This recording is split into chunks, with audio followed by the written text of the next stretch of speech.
Hello guys, welcome back to my YouTube channel cross to अडल। और दोस्तों, आपका स्वागत है एक नई वीडियो में जिसमें अपना पेपर डिस्कशन कंटिन्यू करेंगे। जो आपका पेपर हुआ था नेलिट साइंटिस्ट बी की पोस्ट के लिए जुलाई 2017 में, और वो इस पेपर की जो लास्ट वीडियो होगी जिसमें आपके जो जितने भी क्वेश्चंस रह गए वो सारे मैं डिस्कस करूँगा। तो चलिए आइए स्टार्ट करते हैं। अब देख सकते हैं आपका जो पहला क्वेश्चन पूछा गया था वो आपको पूछा गया था डिजिटल इलेक्ट्रॉनिक्स से। आपसे क्या पूछा गया था, compute the value of the expression given below where I represent the base of the number system, what will be the. That means आपको दिया हुआ था समेशन 10 बेस आई, और I extend from I is equal to 2 to 9, और इसका पूछा गया था what is the summation of the given expression. तो ये क्वेश्चन जो आपको दिया हुआ है, सबसे पहले आपको इसको ओपन कर लेना है, और आई की वैल्यू आपको 2 से लेके 9 तक वेरी करेगी।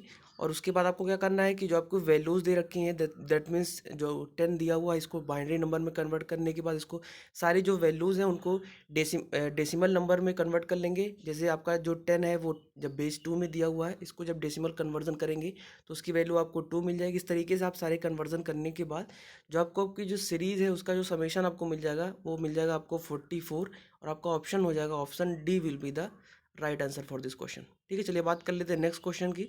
अगला क्वेश्चन क्या दिया हुआ था, इन the circuit shown below the power supplies by the voltage sources. तो आपके पास एक वोल्टेज सोर्स लगा हुआ आप देख पा रहे होंगे 10 वोल्ट का। इससे जो सर्किट में पावर सप्लाई की जा रही है उसकी वैल्यू पूछी गई थी। आपके ऑप्शन दिए हुए थे 0 वाट, 5 वाट, 10 वाट एंड 100 वाट। तो दोस्तों यहाँ पे आपका ऑप्शन ए सही हो जाएगा कि जो आपका power supply by given voltage source that is 10 volt, वो आपका 0 वाट हो जाएगा। ये क्वेश्चन आपका जो प्रीवियस पेपर मैंने डिस्कस किया था उसमें भी डिक्टो सेम क्वेश्चन सेम डाटा के साथ पूछा गया था। तो उसमें आपको मैंने समझाया था अच्छे तरीके से कि जो आपका वोल्टेज सोर्स है, अगर इसके क्रॉस आपको शॉर्ट सर्किट मिल रहा है तो आपका जो पावर सप्लाई होगी वो आपके 0 हो जाएगी। इसीलिए आपका जो ऑप्शन हो जाएगा option A will be the right answer for this. बात करते हैं नेक्स्ट क्वेश्चन की। अगला क्वेश्चन क्या पूछा गया था, the system given with A given transfer function of. तो आपके पास एक सिस्टम दिया हुआ था जिसका ट्रांसफर फंक्शन इन्होंने दे रखा था, that is Z transform H Z is equal to 3z³ plus 4z² plus Z upon 3z² minus 10z+3। और आपसे पूछा गया था what is the nature of the system, that mean just given system is a causal system और anti causal system, या फिर आपका both sided system, या फिर नॉन कॉजल सिस्टम। तो यहाँ पे जो आपको ट्रांसफर फंक्शन दिया हुआ गया था दैट इज एस जेड, जब इसको हम एनालिसिस करते हैं तो हमें क्या मिलता है कि जो आपको डिनोमिनेटर की टर्म है और साथ ही साथ जो आपकी न्यूमरेटर की टर्म है, आप न्यूमरेटर में देख पा रहे होंगे जो मैक्सिमम पावर जेड की है that is z⁻³ and the power in denominator is equal to z⁻²।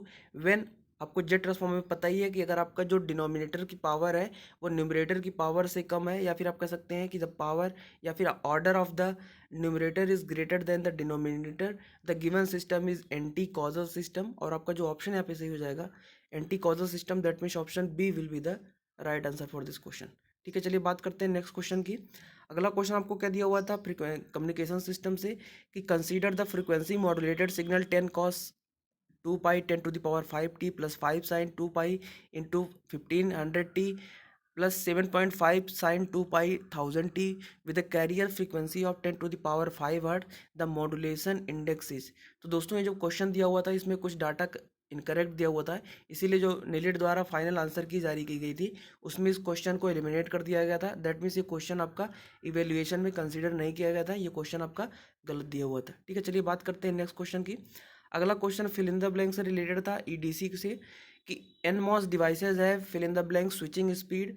तो बेसिकली क्या पूछा गया था कि NMOS और PMOS जो आपकी डिवाइसेज होती हैं उनके कंपैरिजन से क्वेश्चन पूछा गया था कि जो आपकी NMOS डिवाइसेज होती हैं उनकी स्विचिंग स्पीड और ऑन स्टेट जो रेजिस्टेंस होता है वो PMOS के कंसीडर में पूछा गया था। तो जो आपकी NMOS डिवाइसेज होती हैं वो स्विचिंग की स्पीड के अगर बात करें तो वो फास्टर होती है इन कंपेरिजन टू PMOS, और साथ ही साथ जो आपका ऑन स्टेट रेजिस्टेंस होता है NMOS डिवाइसेस का वो आपका PMOS डिवाइसेस पे कम होता है। That means the switching speed is faster than PMOS and lower on state resistance as compare to PMOS devices. Option B will be the right answer for this question. चलिए बात कर लेते हैं next question की। Next question भी आपको पूछा गया था डिजिटल इलेक्ट्रॉनिक से ही, और क्वेश्चन था आपका काउंटर टॉपिक से। आपको कह दिया था what is the frequency of pulse at the point C in the circuit. तो आपको जो पॉइंट सी है यहाँ पे आपको आउटपुट फ्रीक्वेंसी पूछी गई थी, जिसमें आपके 10 बिट रिंग काउंटर यूज किए गए थे, 4 बिट जॉनसन काउंटर, साथ ही साथ मॉड 10 रिपल काउंटर यूज किया गया था। तो आपसे पूछा गया था what is the output frequency when input frequency is 10 megahertz.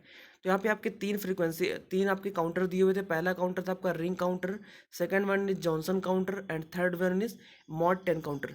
तो हम स्टार्ट करेंगे रिंग काउंटर से। रिंग काउंटर पे अगर आपकी जो इनपुट फ्रीक्वेंसी है दैट इज 10 मेगाहर्ट्ज और आपकी जो आउटपुट फ्रीक्वेंसी होती है फॉर रिंग काउंटर, और यहाँ पे जो आपके नंबर ऑफ बिट्स थी दैट इज 10 बिट्स, तो आपको जो आउटपुट फ्रीक्वेंसी हो जाएगी that is 10 megahertz upon 10 is equal to 1 megahertz. अब ये जो 1 मेगाहर्ट्ज की फ्रीक्वेंसी है वो आपका जो जॉनसन काउंटर लगा हुआ है उसके लिए as a input frequency work करेगा। तो यहाँ से आपको जो आउटपुट फ्रीक्वेंसी मिल जाएगी at Johnson counter that is 1 megahertz upon 4 × 2, that means आपके जो आउटपुट फ्रीक्वेंसी होती है जॉनसन काउंटर की दैट इज वो होती है आपकी 2n, और 2 × n की वैल्यू यहाँ पे 4 दे रखी थी। दैट मीन आपका जो जॉनसन काउंटर था वो 4 बिट का जॉनसन काउंटर था, इसीलिए जो आपकी आउटपुट फ्रीक्वेंसी हो जाएगी दैट इज 1 मेगाहर्ट्ज अपॉन 4 × 2। और अब ये जो टोटल फ्रीक्वेंसी बन जाएगी आपकी इनपुट फ्रीक्वेंसी की तरफ वर्क करेगी फॉर मॉड 10 जो आपका काउंटर होता है, और यहाँ से जो आपकी आउटपुट फ्रीक्वेंसी हो जाएगी at mod 10 counter that is 1 × 10⁶, that means 1 megahertz divided by 8 × 10। और यहाँ से जब इसको आप सॉल्व करेंगे तो आपको आउटपुट फ्रीक्वेंसी मिल जाएगी। आप गिवन जो आपके काउंटर्स के कॉम्बिनेशन है इसके आउटपुट पे जो आपको फ्रीक्वेंसी मिलेगी that is 12.5 kilohertz, and the option है आपके सही जाएगा option B will be the right answer for this question. Next question पूछा गया था इंजीनियरिंग मैथमेटिक्स से। आपके पास एक मैट्रिक्स दी हुई थी दैट इज रिप्रेजेंटेड बाय ए, और उसकी जो वैल्यूज दे रखी थी आप मैट्रिक्स की डाटा देख सकते हैं। और आपसे क्या पूछा गया था what is the eigen value of A square, that means आपकी स्क्वायर मैट्रिक्स का जो आइगन वैल्यू पूछी गई थी। तो सबसे पहले आप देख सकते हैं कि जो आपकी मैट्रिक्स दी हुई है वो आप एक अपर ट्रायंगुलर मैट्रिक्स है, दैट मीन्स जो आपके इसके डिनोमिनेटर हो जाएंगे प्रिंसिपल डायगोनल एलिमेंट्स हो जाएंगे वो आपकी आइगन वैल्यू हो जाएगी the given of the given matrix A, that means -1 -3 and 2 are the eigen values of given matrix A. अब बात करेंगे eigen value of A square की क्या होगी। तो eigen value of A square is equal to जो आपकी eigen value matrix A के हैं उनके स्क्वायर वैल्यू जब आप कर देंगे तो वही आपके आइगन वैल्यूज हो जाएंगी आपकी स्क्वायर मैट्रिक्स ए स्क्वायर की। तो यहाँ से आपको आपके आइगन वैल्यूज मिल जाएंगी दैट इज 194। ठीक है, 194 are the eigen values of the square matrix A square, then option A B will be the right answer for this question. ठीक है, बात करेंगे नेक्स्ट क्वेश्चन की। अगला क्वेश्चन आपसे पूछा गया था रेगुलेटर सर्किट से। एक जेनर डायोड दिया गया था जिसके क्रॉस आपकी नी करंट दे रखी थी 10 मिली एम्पियर, साथ ही साथ मैक्सिमम जो अलाउड पावर डेसिपेशन दिया हुआ था वो आपका दिया हुआ था 300 मिली वाट। और आपसे क्या पूछा गया व्हाट इज द लोड के क्रॉस आपकी मिनिमम और मैक्सिमम करंट पूछी गई थी, और साथ ही साथ जो आपका जेनर डायोड के क्रॉस वोल्टेज दिया हुआ था दैट इज 6 वोल्ट। ठीक है, तो ये क्वेश्चन में सिर्फ आपको एक डाटा फाइंड आउट करना है, उसके बाद आपको आपका आंसर मिल जाएगा। आपको वैल्यूज दे रखी थी नी करंट की, साथ ही साथ मैक्सिमम पावर डेसिपेशन, और आपके जो VZ that means zener diode के क्रॉस जो आपका वोल्टेज दिया हुआ था दैट इज 6 वोल्ट।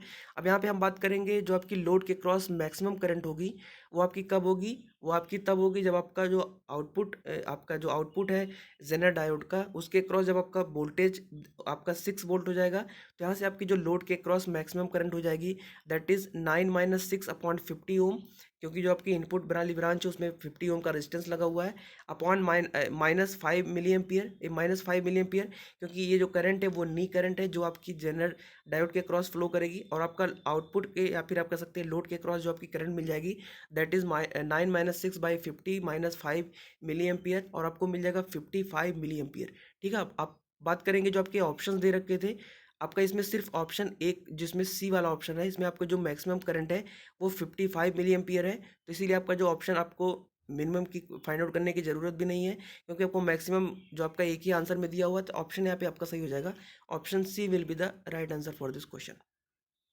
बात करेंगे नेक्स्ट क्वेश्चन की। अगला क्वेश्चन ऑक्सीलेटर सर्किट से पूछा गया था कि आपके पास जो आपकी फीडबैक फैक्टर दिया हुआ था that is beta is equal to VF/V0, और उसकी वैल्यू दे रखी थी क्वेश्चन में 1/6। तो इस कंडीशन में जो आपका नेटवर्क दिया हुआ है इसमें आपका जो सस्टेन आपका जो बीटा की वैल्यू हो जाएगी that is beta is equal to R1/R1 + R2 is equal to 1/6, और इसको जब हम सॉल्व करेंगे तो आपको सस्टेन्ड ऑक्सीलेशन मिल जाएगा that is R2 is equal to 5R1। ठीक है, यहाँ से आपको R2 की वैल्यू मिल जाएगी 5 × R1, option B will be the right answer for this question. तो दोस्तों आज के लेसन में इतना ही, उम्मीद करता हूँ आपको सारे क्वेश्चन समझ में आ होंगे। बाकी इस वीडियो के साथ आपके जितना आपका जो पेपर था 2017 में जो आपका हुआ था वो सारे क्वेश्चन मैंने डिस्कस कर लिए हैं, और सारी वीडियोस चैनल पे आप लाइव जाके देख सकते हैं। और साथ ही साथ स्क्रीन पे आपको एक लिंक दिख रहा होगा, इसके थ्रू आप मुझे अनअकैडमी पे भी फॉलो कर सकते हैं। और साथ ही साथ अगर आपको आज की वीडियो पसंद आई हो तो वीडियो को ज़्यादा लाइक करिए, शेयर करिए, चैनल पे नए हो तो सब्सक्राइब कर लीजिए। और मिलते हैं आपसे नेक्स्ट वीडियो में, तब तक के लिए आपका बहुत बहुत शुक्रिया।